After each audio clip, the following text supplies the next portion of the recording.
হ্যাঁ বন্ধুরা, তোমরা সকলেই কেমন আছো? আশা করি তোমরা সকলেই ভালো আছো। তোমাদের আশীর্বাদে আমিও ভালো আছি। আজকে তোমাদেরকে আমি ফার্স্ট সিম্পল টেন্সের অ্যাফার্মেটিভ ইন্টারোগেটিভ পড়াতে যাচ্ছি।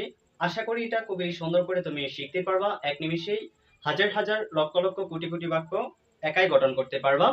সূত্রটা হচ্ছে ডিড, সাবজেক্ট, ভার্ব, অবজেক্ট। আমি এখানে একটা টেবিল বক্স লিখেছি। এই টেবিলটা চোখ দিয়ে পিক তুলে নাও। আশা করি এই টেবিলটা তুমি চোখ দিয়ে পিক তুলে নিয়েছো।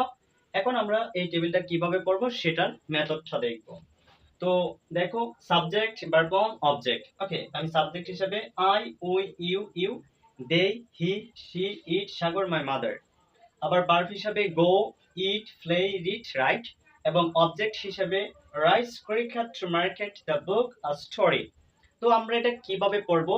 এখন তুমি অনেকে আমাকে প্রশ্ন করতে পারো যে সাবজেক্টের জায়গায় এগুলা ছাড়া কি সাবজেক্ট হবে না? অবশ্যই এগুলা ছাড়া সাবজেক্ট হবে। এইখানে পাঁচটা ভার্ব ছাড়া কি আর দুনিয়াতে ভার্ব নেই? অবশ্যই আছে। এবং অবজেক্ট কি এগুলা ছাড়া অবজেক্ট নেই? অবশ্যই আছে। যদি তুমি এটা দিয়ে শিখতে পারো তাহলে বাদ বাকি হাজারটা ভার্বতে তুমি সেন্টেন্স মেকিং করতে পারবা। ছোট্ট করে তোমাকে যদি উদাহরণ দেই, যদি তুমি ভাত রান্না করতে পারো অথবা চাল সিদ্ধ করতে পারো, তাহলে তুমি আলু সিদ্ধ করতে পারবা এবং তুমি যে কোনো কিছু সিদ্ধ করতে পারবা। ঠিক আছে, যদি এই ভাত সিদ্ধ করার প্রসেসটা জানো। ওকে, সেম এখানে এটা পাঁচটা ভার্ব বা এই অবজেক্টগুলো সাবজেক্টগুলো দিয়ে যদি তুমি সেন্টেন্স মেকিং করতে পারো, বাদ বাকিগুলো দিয়ে তুমি অটোমেটিক্যালি নিজে থেকে করতে পারবা। আমরা কিভাবে করব? যেহেতু আমরা কোয়েশ্চেন বোধক পড়ছি, সুতরাং আমাদের ডিডটা আগে নিয়ে আসতে হবে। এখন অনেকেই প্রশ্ন করতে পারেন যে ডিড এর সাথে কি সকল সাবজেক্ট যাবে? হ্যাঁ, ডিড এর সাথে সকল সাবজেক্ট যাবে। যখন আপনি ডিড ইউজ করবেন, did I go to market, মানে আমি কি বাজারে গিয়েছিলাম। এখন আপনারা অনেকেই প্রশ্ন করতে পারেন ডিড আই গো, এখানে আমরা জানি যখন ফার্স্ট টেন্স হয় তখন এখানে ভার্ব টু হয়, কিন্তু আপনি এখানে ভার্ব অন কেন লিখেছেন? আপনাদের মনে প্রশ্ন জাগতেই পারে। তো আমি বিষয়টা আপনাকে বলবো, যেহেতু আমি এখানে ডিড ইউজ করে ফেলেছি, সুতরাং এখানে আমি ভার্ব টু নিতে পারবো না।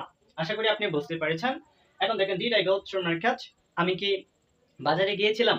যেহেতু আমরা বা আপনারা ইংলিশে যারা একদম দুর্বল আছেন তারা এখন অবজেক্টটা নেবেন না, অবজেক্টটা পরে নেবেন। আমরা ভার্ব অন অবধি এই সেন্টেন্সের মেথডটা দেখব।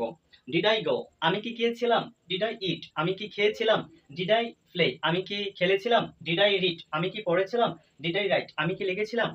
তারপরে ডিড উই গো, আমরা কি গিয়েছিলাম। ডিড উই ইট, আমরা কি খেয়েছিলাম। ডিড উই প্লে, আমরা কি খেলেছিলাম। ডিড উই রিড, আমরা কি পড়েছিলাম। ডিড ইউ গো, তুমি কি গিয়েছিলে। ডিড ইউ ইট, তুমি কি খেয়েছিলে। ডিড ইউ প্লে, তুমি কি খেলেছিলে। ডিড দেই গো, তারা কি গিয়েছিল। ডিড দেই ইট, তারা কি খেয়েছিল। ডিড দেই প্লে, তারা কি খেলেছিল। ডিড হি গো, সে কি গিয়েছিল। এখন অনেক পণ্ডিত প্রশ্ন করতে পারেন যে সাবজেক্ট আছে হি, তাহলে ভার্বের সাথে কেন গোস হলো না? ভাই, যেহেতু এটা আমরা ফার্স্ট সিম্পল টেন্স পড়ছি এবং ফার্স্টের ক্ষেত্রে এই সাবজেক্ট যাই থাকুক না কেন ভার্বের সাথে আসবে ইয়েস, হবে না। ঠিক আছে, ডিড হি গো, সে কি গিয়েছিল। ডিড শি গো, সে কি গিয়েছিল। ডিড সাগর গো, সাগর কি গিয়েছিল। এখন সাগরের জায়গায় আপনি গার্লফ্রেন্ডের নাম অথবা বয়ফ্রেন্ডের নাম, আপনার পছন্দ ব্যক্তির নাম লিখতে পারেন, কোনো সমস্যা হবে না। ডিড আই সাগর গো, সাগর কি গিয়েছিল। ওকে, তো আপনি এখন এই রিলেটিভের মাই মাদার জায়গায় যে কোনো কিছু লিখতে পারেন, কোনো সমস্যা হবে না। ডিড মাই মাদার গো, আমার মা কি গিয়েছিল। ডিড মাই মাদার ইট, আমার মা কি খেয়েছিল। এখন আপনি অবজেক্ট নেন। ঠিক আছে, did my mother eat rice, আমার মা কি ভাত খেয়েছিল। Did my mother it mango, আমার মা কি আম খেয়েছিল। ডিড মাই মাদার ইট কারি, আমার মা কি তরকারি খেয়েছিল। Did my mother it vegetable, আমার মা কি সবজি খেয়েছিল। তো আপনি অনেক বাক্য গঠন করতে পারবেন এক নিমেষেই। আমাদের চারপাশে টেন্সটাকে এতটাই কঠিন ভাবে শেখায় যে আমরা ওই টেন্সটার পিছনে ছুটতে ছুটতে আমাদের জীবন অর্ধেক শেষ হয়ে যায়। তো যদি আপনাদের এই ক্লাসটা ভালো লেগে থাকে তাহলে অবশ্যই ইংলিশ এসইও চ্যানেলটা সাবস্ক্রাইব করতে কেউ বলবেন না। শেয়ার করবেন, লাইক করবেন এবং কমেন্ট করে বলবেন যে ক্লাসটা কিরকম হয়েছে। সকলের প্রতি ধন্যবাদ রেখে আজকের ক্লাসটি এখানে সমাপ্ত করছি। দেখা হবে আগামীকাল। সকলেই ভালো থাকেন, সুস্থ থাকেন, আমার জন্য আশীর্বাদ করেন। Tata, bye bye.